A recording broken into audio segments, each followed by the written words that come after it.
So here we have a fabulous 1998 Chevy Camaro Z28. Just going to show you around it.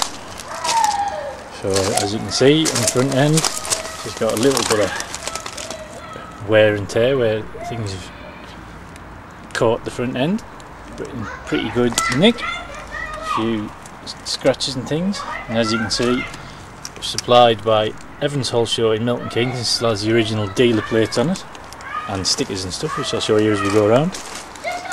So as you can see, she's a European model. You can tell she's a European model because she's got folding mirrors, which they had to have to pass the European tests. It's taxed until the end of September. There's the chassis number for any of you. You can have a look at the pictures that are also online as well. And this is the side of it that's not perfect. So one thing I would point out is that the wheels, so this is the driver's side front, are a little bit scuffed from curbing. Have a few marks on them and the lacquer's lifting on the silver edges. The black centre's perfect, so they just really need a remake over on the chromium parts. And this wing here, hopefully the video will pick it up, you can see the panel gap's a bit big. I've had a bump at the front end, and I'll show you under the bonnet in a second. But as you can see, the plastic or fiberglass front wing is crazed a little bit, which to me means it's not mounted perfectly true, but that's not something that's ever bothered me. So the other thing that she's got is a few dings on the sill as well, which looks like it's either been not put on a ramp properly at one point, or it's just hit a sleeping policeman or something like that. Again, the photographs probably show this a bit better. As you can see, it's got a race number on it, because the reason I bought it, as you'll have seen in the description, it was to go racing in York Drag Raceway. She runs really well. She runs 13.75 quarter miles at 100 mile an hour. As you can see, what else have we got? So let's start with some of the features. It's got electric windows both sides, it's got electric adjustable door mirrors, and it's got a switch on both sides. You can centrally lock the doors. You've got dippable front lights, and then you've got a little switch underneath which is a solenoid to open the boot. It's got airbag on the driver's side and also on the passenger side there. The clocks are in kilometres an hour, and I'll climb in a second and start her up. Just show you the interior a bit better. As you can see, the floor's got a bit of wear and tear under the brake pedal, which is anti-lock brakes. On the driver's seat we've got lumbar support, and also the sides of the seat come in to squeeze you as tight as you want. And it's got electric up and down motion and backwards and forwards. Rear seats, they look like they're only kiddie seats, but I have actually sat in the back of them and I'm 6'2". I wouldn't go too far on them, but I would. It's alright for shorter journeys. And two lap and diagonal belts in the back. The back seats also fold down. As you can see, the clips on either side. It just makes it easier if you're carrying something bigger. When I go to the racetrack, if I'm carrying a few things with us, like my toolbox, it's easy to have the back seats folded down. So I'll climb aboard. Oh. Right, so there you go. You've got kilometres an hour clock. You've got temperature gauge, and oil pressure gauge, voltmeter, and fuel gauge. And what I'll do is I'll just find the keys. There we are. There we are. So let's put the keys in. There you go. So all the check lights come on.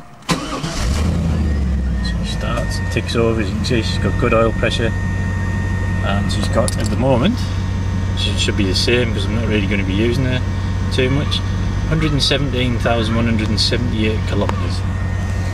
So might have another 400 kilometres on it, 400 or 500 kilometres by the time you buy it. So then if you look at this side, at the top we've got front and rear fogs, got ASR, which is your traction control, which you can turn off, and then you've got your CD, radio, cassette It's a 12 disc changer which is in the rear of the car, which I'll show you, and it's got really good sound on it. I'll just pop it on. They say that when you get married, it'll be to a millionaire. So that's enough of that. It's got air conditioning, and it's brilliant air conditioning, nice and freezing cold. It's got your dimmable lights down here. Sorry, the first one that I showed you, which is this one over here, is the dashboard light dimmers, which I've just remembered. Got cigarette lighter there, and then you've also got an extra power socket just in front of the handbrake. As you can see, it's got a shifter just there, which is nice and easy to use. It's got drive, which the square drive is the one with overdrive, the usual one to use. And then over on the passenger side, all you've got to play with is the glove box, which is decent size for the handbooks. I've got the handbooks in the house, and there'll be pictures of those online as well.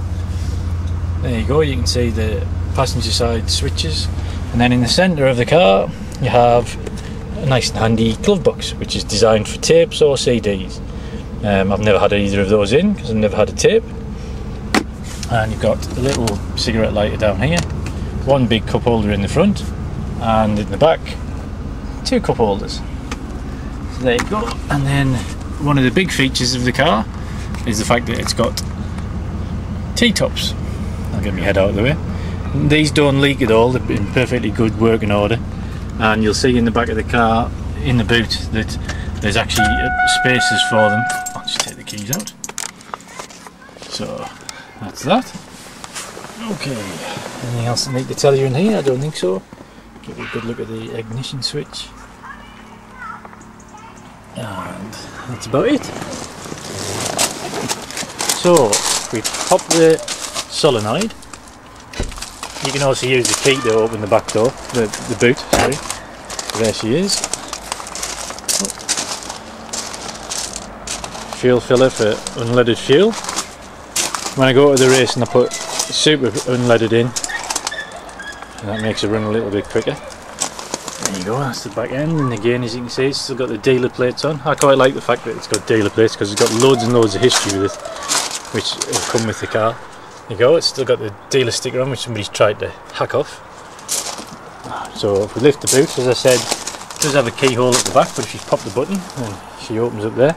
The other thing you can see as well is it's got proper orange indicators and fog lights built in, and the size of the shape of the number plate is the British number plate, which means it's all straight away legal on the road, it's not being converted. And in the back you've got your 12 disc changer down there, which is a factory fit Delco one, and then you've got the place to store the T-tops in the back here, which in the summer when it's really sunny, which it should be at the moment but it's not, it's really good to have the roofs off. And then the spare wheel's a space saver wheel, and all the tools are just behind this panel on the side, so if you ever need any of those, they're just there. The wheels that are on it are, shut the boot, 17-inch wheels. The factory standard one is a 16-inch. I'll give you a show of this side as well. I have had the space saver tyre on when I got a puncture in one of the tyres, and it's had new tyres since then, and it still ran okay on the 16, no problem at all, just to get me back home again. So there's all of the side of her again. Nice Z28 stickers on the side, showing that she's a proper Z28. This side sill's all fine, so there's no problems on this side. Have a look at this wheel, which again is the same condition as the rest, just a few bump scrapes and the lacquer's coming off it.